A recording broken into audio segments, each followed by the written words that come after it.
Olá, olá, meus amigos e minhas amigas, experimentadores e experimentadoras. Eu sou Edson Almeida, esse é o canal Experimentador do Sertão. E hoje nós estamos longe, viu? Hoje nós viemos à região de Poções, na Bahia, visitar aqui mais uma iniciativa agroflorestal do nosso amigo Nelson Araújo. Desde já eu te convido aí para assistir esse vídeo aí até o final. Vá deixando aí o seu joinha, se ainda não é inscrito, vá se inscrevendo, porque com certeza vai ser um vídeo muito importante aqui para o nosso canal, para mostrar que existem alternativas aqui para o nosso semiárido. Vamos acompanhando aí, vamos passear aqui um pouquinho pelo sistema e tem uma presença ilustre hoje também nesse vídeo aí. Acompanhe. Logo aqui na entrada do sistema a gente vê aqui uma entrada com sisal de um lado e do outro, juntamente com as palmas de espinho e as palmas forrageiras de variedades diferentes, diversificadas na verdade, né? Temos aí a orelha de onça, as abelhas fazendo a festa aqui na inflorescência das flores da palma espinhenta. Não sei se dá para ouvir aí o áudio delas.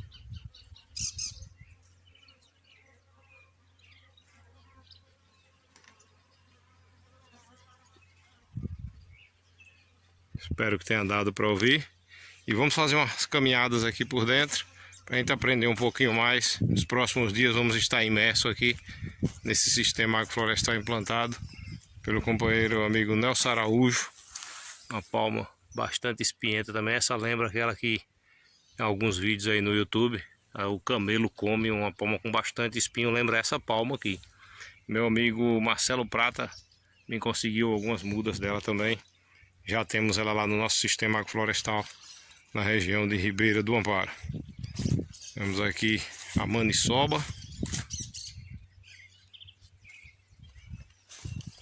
algumas plantas, uma planta de espinhos aqui que a gente conhece como coração de negro, de inflorescência dela. Eu uso muito ela para fazer aquele pau de cochete lá na propriedade. Ela costuma dar algumas varas bem linheiras, eu uso ela para fazer cochete. Então nesse primeiro momento a gente está chegando aqui, está conhecendo a propriedade e vamos fazer aí um giro para apresentar para vocês aí as novidades que eu não tenho lá em relação ao nosso sistema florestal e as iniciativas aqui do nosso amigo Nelson Araújo. Volto já! Meu primeiro experimento, sem nenhuma informação mais específica da caatinga, vim com as informações dos cursos, eventos, seminários que a gente vai captando. Então aqui a gente tirou a capoeira, acumulou e abriu umas valetas, assim conforme a gente pode enxergar. Então aqui a gente tem essas valetas, elas foram abertas com reta e escavadeira, né? Ou seja, completamente compactado. Mas a gente vai agora para a área onde a gente está desenvolvendo o sistema. A chuva que choveu lá, choveu aqui também, né? Mas aí a gente chega aqui, tem a matéria orgânica, né? Que está protegido. Então a gente tira aqui a matéria orgânica e vamos testar. Tá? Então uma área, aqui um solo desse, que saiu da condição de compactação para uma condição de penetrar o facão, uns 15 centímetros, isso representa o sucesso do trabalho. Qual é o agricultor que vai optar em sã consciência para cultivar em solo compactado ou no solo solto, arejado, com matéria orgânica, né? A fertilidade do solo é desejada por todos. Se a fertilidade é desejada por todos os agricultores, por que então não faz nosso solo, o agricultor não faz o seu solo um solo fértil? Qual é o prejuízo que ele tem em fazer o solo fértil, né? Então, toda a tecnologia hoje em vigor, que é o monocultivo, queimar os venenos que matam a fauna, etc., esteriliza e compacta o solo. Então, o solo que a gente está coberto, né, com a biomassa. A exemplos aqui, né? Olha, são bem nutridas porque tem nutrientes decorrentes da matéria orgânica. Olha os insetos aqui, né? Ou seja, basta você mexer no solo. Isso aqui é um solo de caatinga, né? É um solo que tem essa condição aqui. Então, quem não deseja um solo desse para cultivar? Né? Aqui nesse solo eu posso plantar, no caso desse sombreamento aqui, eu posso botar a fava, posso botar o andu, né? Posso botar as espécies que suportam bem essa condição. Então, um solo desse aqui é desejado por todos, porque a gente então não cultiva o solo. Né? Então, isso mostra que os nossos sistemas agroflorestais devem ser difundidos, devem ser divulgados, devem ser trabalhados, né? Para que cada vez mais isso aconteça na agricultura. E se a gente vê o aspecto ambiental global, que hoje está muito em vigor essa discussão, porque o desastre global está muito grande, a quantidade de carbono que é sequestrada nesse modelo aqui. Enquanto o outro modelo do monocultivo é emissor de carbono, pela destruição da fauna, da flora, etc., que todo mundo sabe, pelo fogo que coloca, esse sistema aqui sequestra carbono. Então é um sistema que resolve o problema da humanidade, inclusive, na medida que aumenta a produção agrícola, aumenta a capacidade produtiva do ambiente, reduz os custos de produção, porque melhora, e aqui eu não uso veneno de nenhum tipo, não uso adubo, não uso veneno, não uso nenhum recurso industrial tecnológico, não irriga. Essa área aqui que eu estou cultivando, já há 7 anos aqui, não tem irrigação. Então só a redução da irrigação, dos venenos, né, dos adubos químicos, ou seja, da importação de recursos de energia, só essa redução já é um ganho. E se com essa redução eu tenho melhoria do solo, eu tenho outro ganho. E se com essa redução eu tenho melhoria do solo, aumento da produção e sequestro de carbono, o meu trabalho tem um efeito universal. Quer dizer, não é meu trabalho de Nelson Araújo, é o trabalho do agroflorestor, desculpa, tem um efeito universal. Porque o que eu estou fazendo aqui vai ter uma ação benéfica para o outro lado do mundo. Ou seja, eu circulo a terra por meio do meu trabalho. Então, meu trabalho me leva ao mundo. Por que me leva ao mundo? Porque eu ajudo a resolver o problema que está mais grave hoje na humanidade, que é o aquecimento global, sequestrar carbono. Sequestrar carbono é nossa missão. Né? Então, eu só posso sequestrar carbono se eu fizer agrofloresta. E com a agrofloresta eu produzo comida muito, produzo a sustentação dos animais, pela diversidade que eu tenho aqui de forragem. Né? Ganho, o meu recurso financeiro aumenta, porque aumenta a disponibilidade de biomassa. Então está tudo conectado. Não tenho erosão, não tenho perda de solo agrícola, né? Porque aqui eu não tenho erosão. O meu escoamento aqui chegou a 0. É uma agricultura que a pessoa circula aqui dentro e não vê um escoamento de água, um sinal, por menor que seja, de que tem uma enxurrada aqui dentro, levando solo. Ao contrário, a água é toda absorvida, porque a grande reserva de água nossa é no solo, não é acima do solo, não é em espelho, que forma espelho d'água, é dentro do solo. Porque se eu faço uma grande reserva de água no solo, o que é que eu estou construindo, reconstruindo, melhor dizendo, as nascentes dos rios, que foram destruídas pelos monocultivos. Então, se o solo está cheio de água, essa água vai ser de tal forma, em volume, que o sistema vai começar a produzir água. Ou seja, a água não é uma carência do sistema, ao contrário, o sistema passa, além de toda a produção que oferece, passa a oferecer água para a humanidade. Olha, eu penso grande. Eu estou querendo solucionar o problema da humanidade. Então eu preciso sequestrar carbono e oferecer água. Tem coisa melhor no mundo do que isso? O agricultor não tem. O solo duro, compactado, o trabalho foi feito aqui com picareta também. Quer dizer, qualquer lugar, área impactada na caatinga, só funciona picareta, se você quiser trabalhar. Aqui, só que aqui nós fizemos o seguinte. Eu fui aberto em curva de nível, não propriamente com rigor da curva de nível, as valetas em torno de uma profundidade de 20, 30 centímetros, sem regularidade. Então nessas valetas a gente fez o plantio, que seria a linha de plantio, né? Então nessas valetas a gente plantou a palma na terra de jusante da valeta, ou seja, aquela terra que você cava e joga para fora. Então a gente plantou a palma. E dentro da valeta a gente plantou sisal, piteira, babosa e as árvores, né? Então aqui é a nossa linha de árvore. Qual é a ideia? É de que quando a chuva ocorre, a água da entrelinhas, ela drena e se deposita na valeta, hidratando, portanto, o sistema, né? Então, beleza, funcionando, etc. Mas aí a gente percebeu uma coisa, que a entrelinha estava ficando descoberta. Como a gente tem aquela vontade, né, de ver tudo verde plantado, então eu comecei aqui a recorrer a algumas buscas de solução, o que fazer com as entrelinhas. Aí eu plantei nas entrelinhas, conforme está visto aqui, uma palma típica aqui da região, a palmatória chamada, ela tem uns espinhos que ela é muito difícil para a gente trabalhar.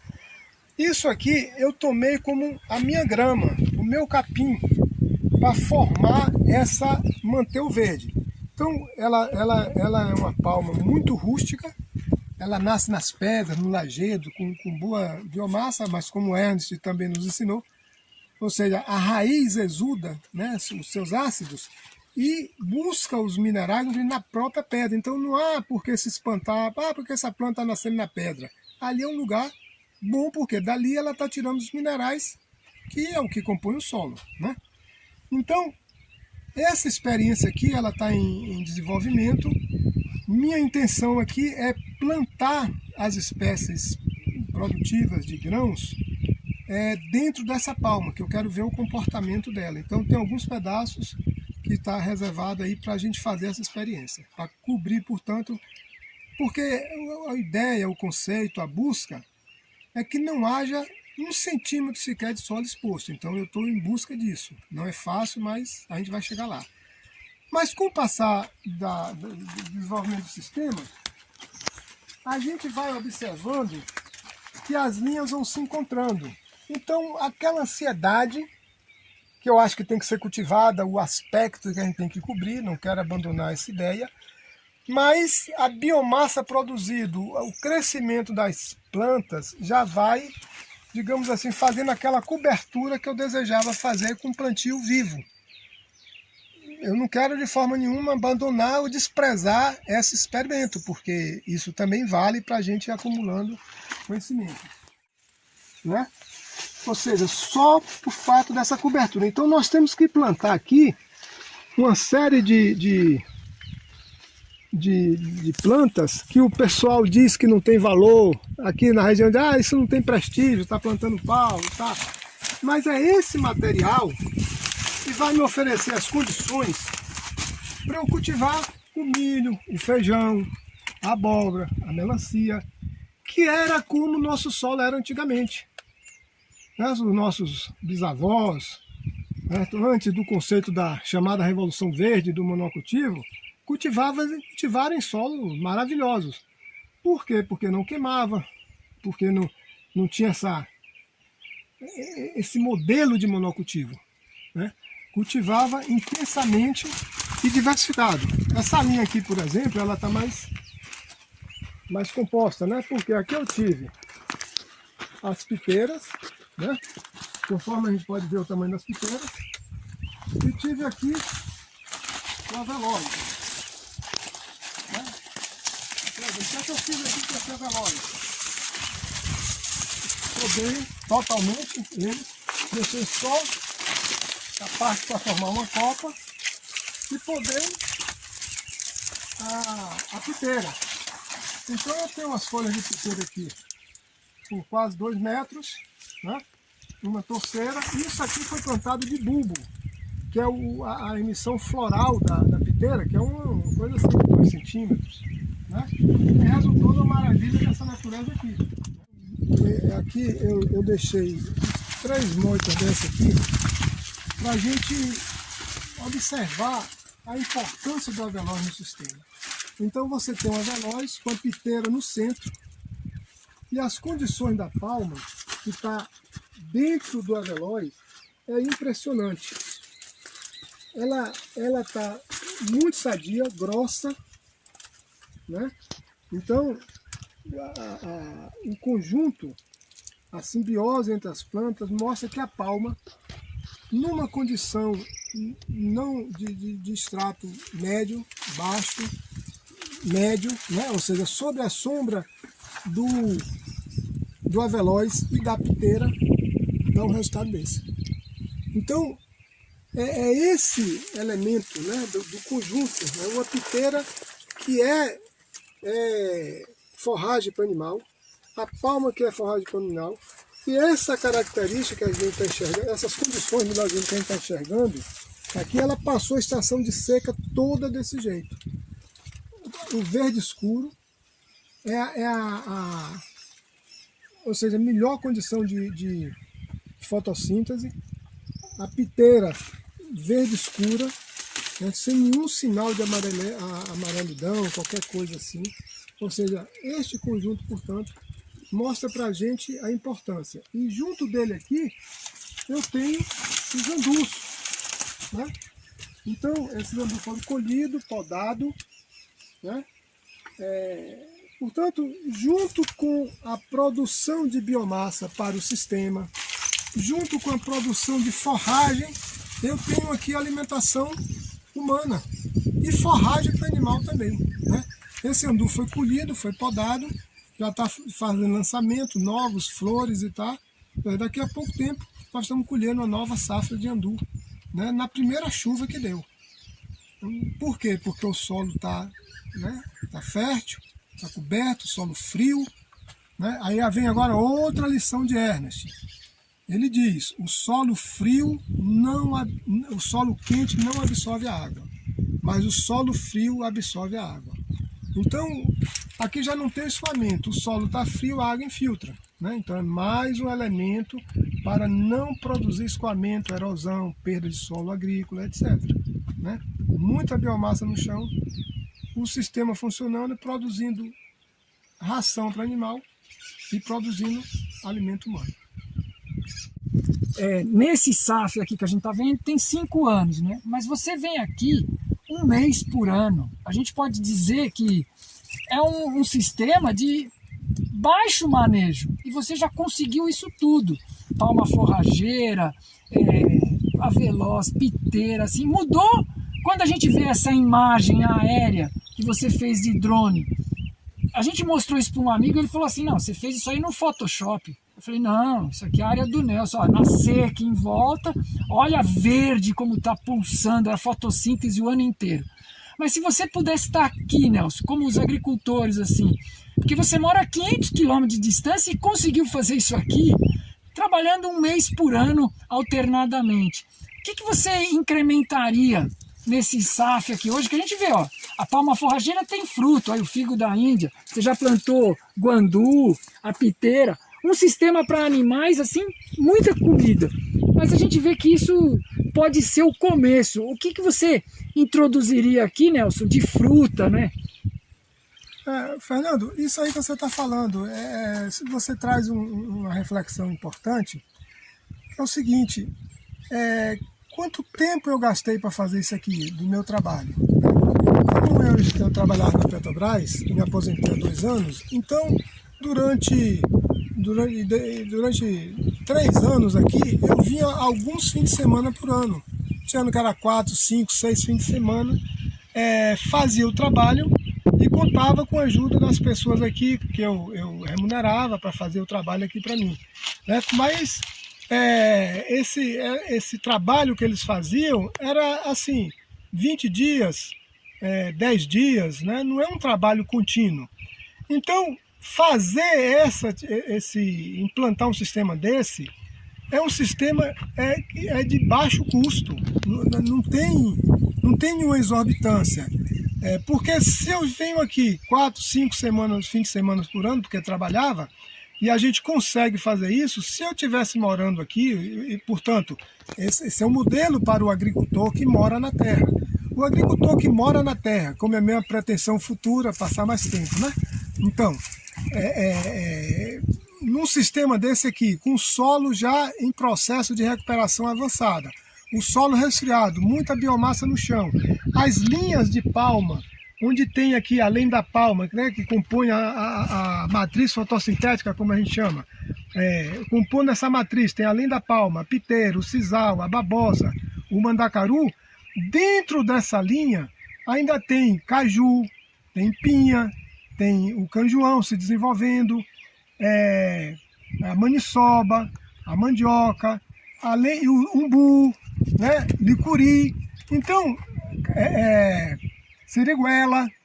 Então aqui dentro já tem plantado, ainda não em suficiência como a gente gostaria, mas que vamos alcançar, porque não é nada que não se possa alcançar.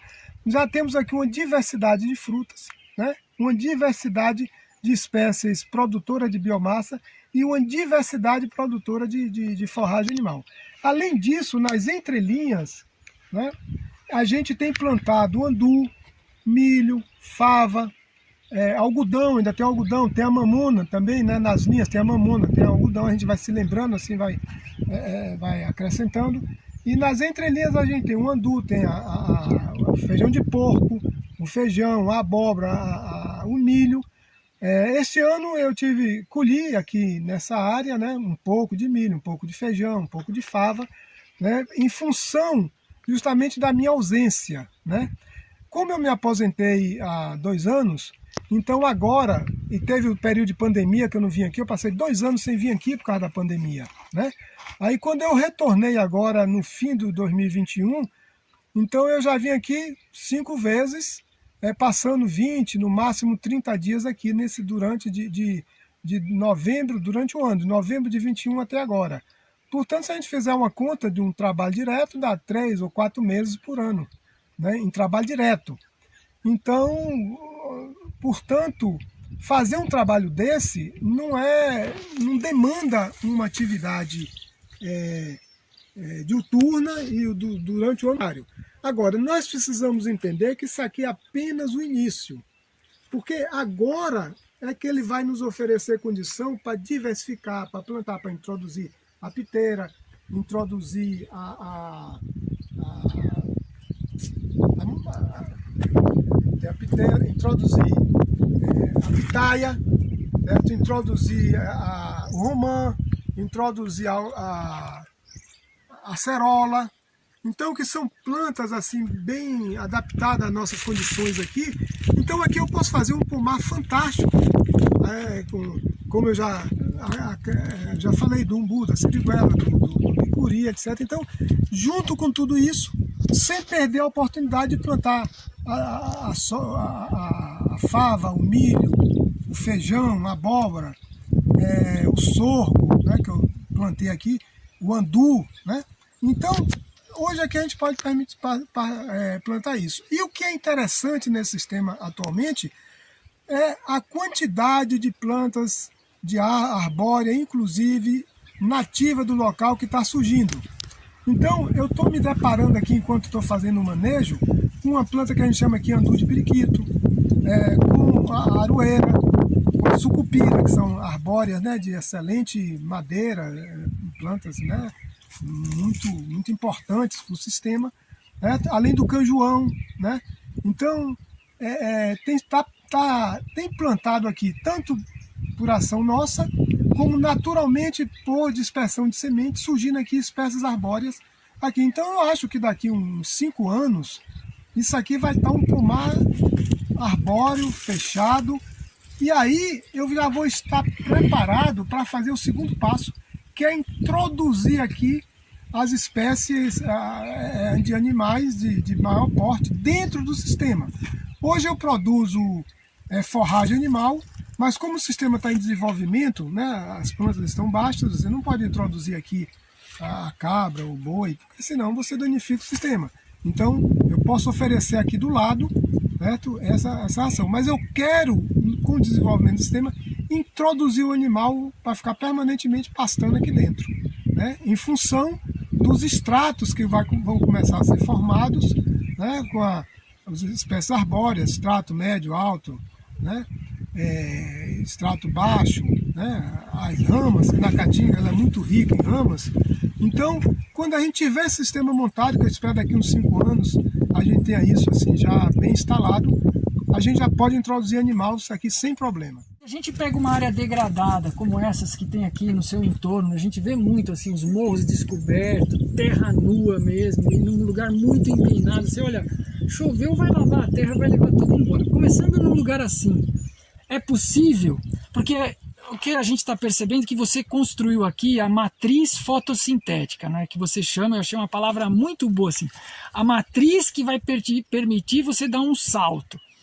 Seria possível a gente pegar uma área degradada na Caatinga e já chegar com essa matriz e ao mesmo tempo com as fruteiras, com os grãos, no início, quando a gente implanta a piteira, a palma forrageira, dá para fazer isso? Olha, observe, Fernando, hoje as pessoas plantam em área degradada, roçando, juntando o material da roçagem, botando fogo, certo? O pessoal planta e tira alguma produção, certo? Então, num sistema desse aqui, na origem, já dá para introduzir as espécies de grãos, né? O feijão, o milho, porque isso já acontece fora daqui, fora do sistema.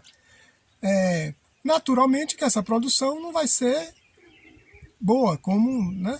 Mas ela vai estar trazendo os elementos para a evolução.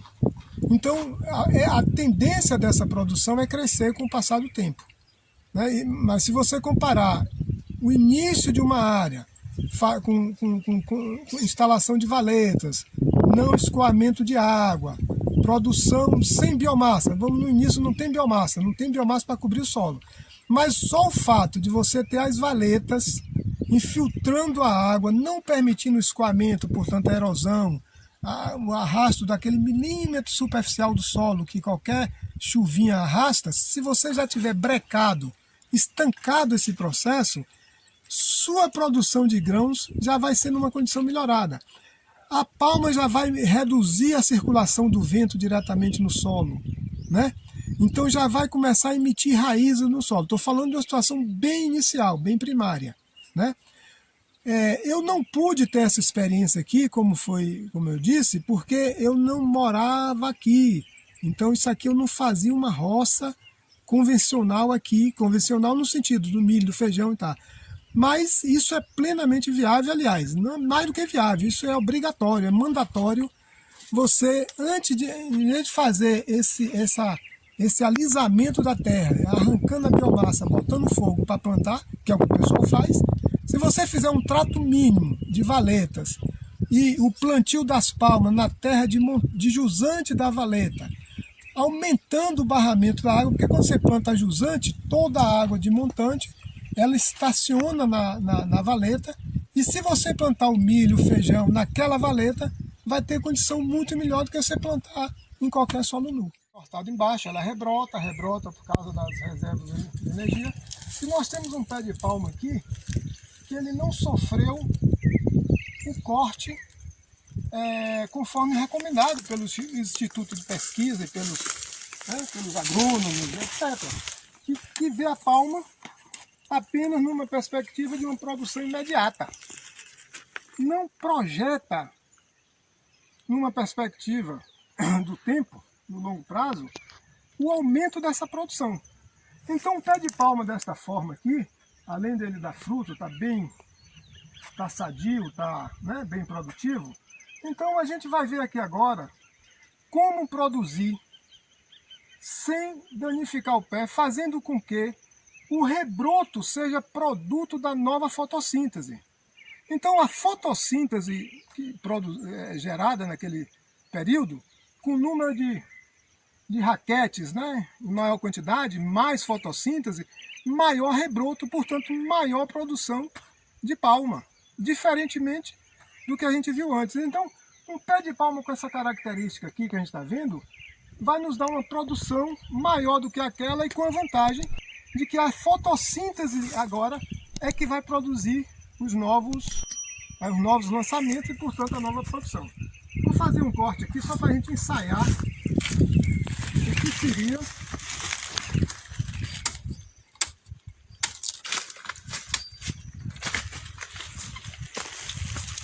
o que seria uma produção racional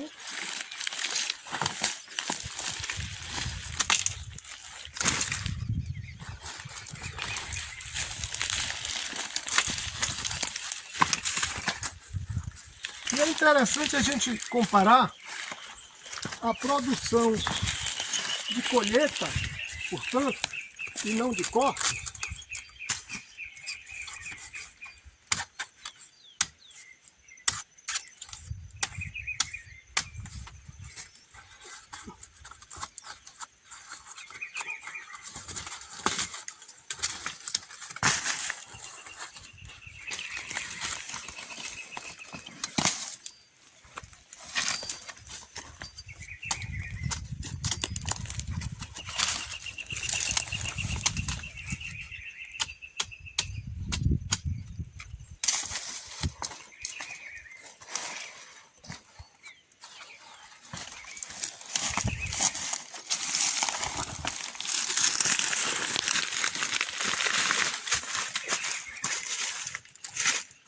É como se fosse a poda de uma árvore que você mantém a arquitetura, não é, Nelson? Fernando, é exatamente isso. A gente tem que considerar, como eu disse no início, que a palma ela tem uma feição arbórea. Ela não é um arbusto.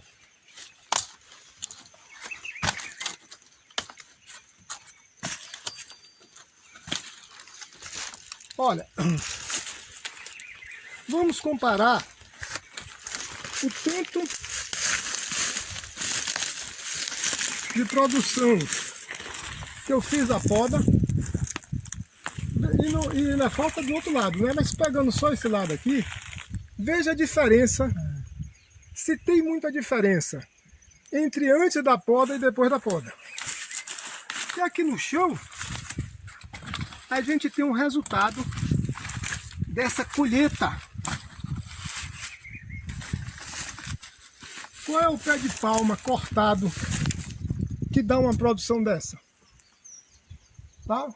O rebroto dela vai cada vez mais aumentar a produção. Então, como a gente tem que fazer agricultura?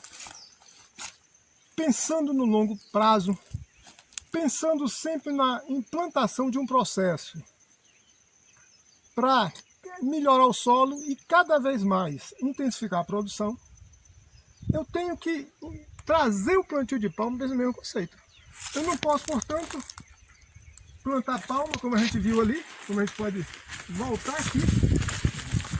Veja a quantidade de palma tirada de um processo convencional, o pé de palma, e o pé de palma e a produção de uma colheita a partir da poda de um sistema arbóreo preservado.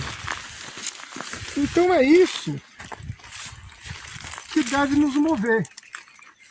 Plantar um sistema agrícola que ele seja de longo prazo e não da produção imediata. Nós não temos que pensar na solução dos problemas a partir de uma condição de fome, de miséria. A gente precisa resolver o problema da fome, da miséria, da carência, mas esse problema só se resolve se você montar um processo que produza cada vez mais a um custo mais baixo. Ou seja, é muito mais barato eu conduzir um palmal na condição arbórea do que todo ano estar cortando, brigando contra a natureza, cortando essa palma para depois ela crescer. É uma briga que eu faço com a natureza.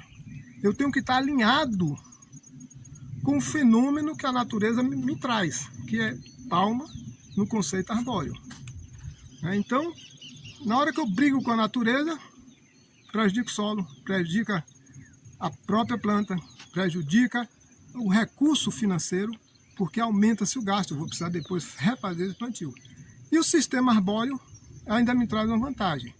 Eu posso ter a produção de frutas e posso no futuro...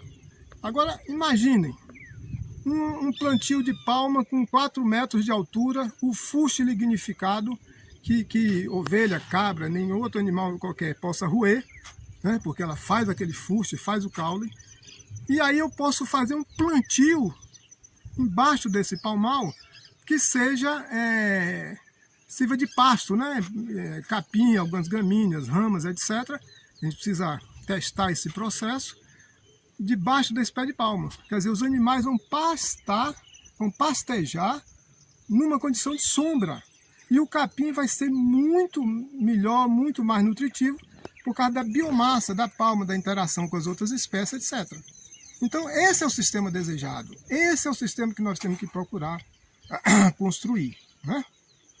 Então, não há como aceitar as orientações que os que pensam no curto prazo, que hoje é o modelo agronômico sustentado pela Embrapa, pelos cientistas, pela agricultura do agronegócio, pela agricultura da Revolução Verde chamada, certo? Que faz o sistema sofrer e não desenvolve, e aí necessita de adubo, necessita de veneno, necessita de recursos externos encarecendo o processo, tornando improdutivo o sistema, certo? E que ele só volta a ser produtivo com a carga externa, assim mesmo com prejuízo, porque é de curto prazo. Cultivos ou consórcios mais pobres de milho, feijão, né, que o pessoal mamona, que o pessoal produzia aqui na região antigamente, aipim, mandioca, melancia, abóbora, mas sempre assim. Antigamente cortava essa capoeira, botava fogo e fazia os monocultivos. Isso resultou numa área muito degradada, com solo muito compactado.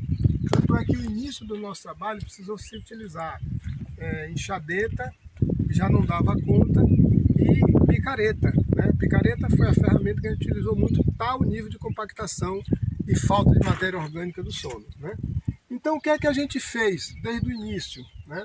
A gente cortou essa capoeira, preservando algumas árvores assim já desenvolvidas, de aroeira, de sucupira, umbu, né? Umbu. Então a gente preservou, não é um corte assim na totalidade. Então você preserva aquelas árvores que já estão com bom desenvolvimento. E mesmo que essas árvores, como a gente tem observado na Caatinga, essas árvores são resultado de rebroto, né? Então geralmente, quando o pessoal cortou antigamente, esses tocos rebrotam, então faz aquela... mesmo essas árvores madeireiras, como paliteiro, né? Faz um paliteiro, né? Então, e aí depois a gente teve o trabalho de cortar todo aquele paliteiro, deixando só um fuste, só um caule, para poder reorganizar essa árvore. Então, a gente cortou tudo isso aqui, e a primeira ação nossa após o corte foi organizar todo esse corte em uma leira, né? Em toda a área a gente pegou essa matéria orgânica e fez uma leira, né? Conforme a gente está nessa representação aqui, né? Essa leira feita com essa garrancharia toda é muito difícil de trabalhar, muito material espinhento nativo e natural da Caatinga, então a gente faz isso. Por que você não espalhou em toda a área?